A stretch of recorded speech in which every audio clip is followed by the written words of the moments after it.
Casper actually began as Fort Casper, where the Old West comes back to life every summer.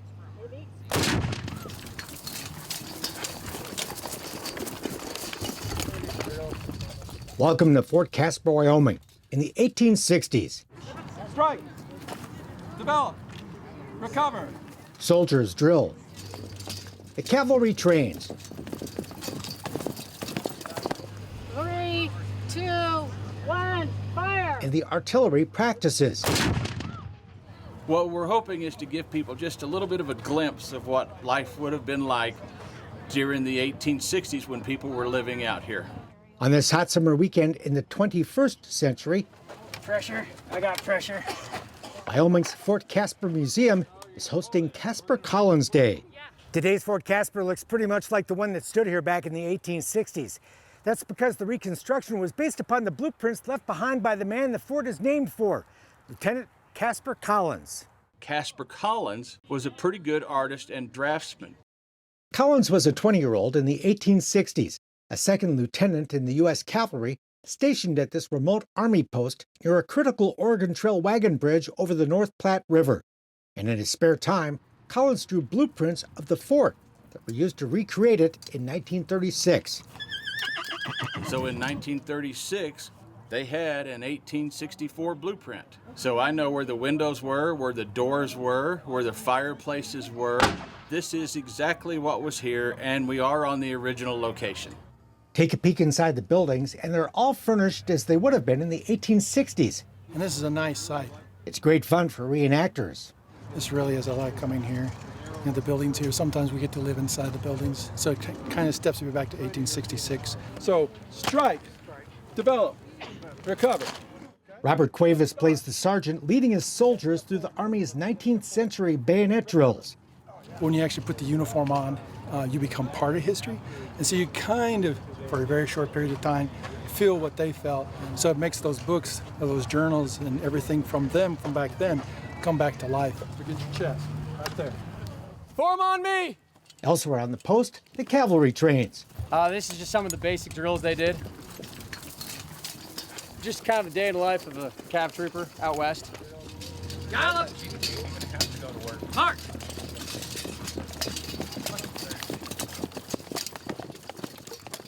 Wearing wool uniforms horseback under the blazing summer sun gives you a taste of what it was like to be a horse soldier. Forward! Guard! Oh! That's what we do. The only way to remember history is to tie emotion to history. And so the way to do that is to feel the fabric and to sit in the saddle and to smell the sweat from the horse and the tools and the equipment they used more than 150 years ago.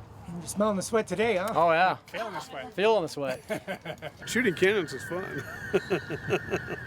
Steps away, the artillery practices with what's commonly called a cannon, but more accurately known as a field howitzer. So that's a real working howitzer. Oh, yeah. Yeah, it does everything the originals did. Well, let's go over the implements that we use. These are not simple to operate. So there's going to be debris that's left in the bore from the powder bag. So what you want to do is you run this down, then you're going to spin it around, and you're going to pull the debris out. So then we would take the sponge. And it takes an expert crew to safely fire even the blanks blasted here today. So then I would... So these are pretty labor intensive. Yes. These men and women really know their stuff. This is the rear sight, and it tilts, so if you're on the side of a hill or something, it'll always be level. 3, 2. Of course, the fun part is pulling the trigger. Oh, love it, love it, love it. That was awesome. So scary. I liked it. You liked it? There are quieter pleasures here as well, like getting to meet the horses. They're beautiful. Thanks. The horses earn their keep, hauling away the howitzer after the last shot is fired. It's fascinating to get this glimpse of life into the 1860s, but this life was not easy. Harsh. It would have been a tough existence. There's not another fort for 50 miles that direction and 30 miles that direction. And when this fort starts, you're looking at 25 guys. So these guys, they would have been out here, alone, so to speak.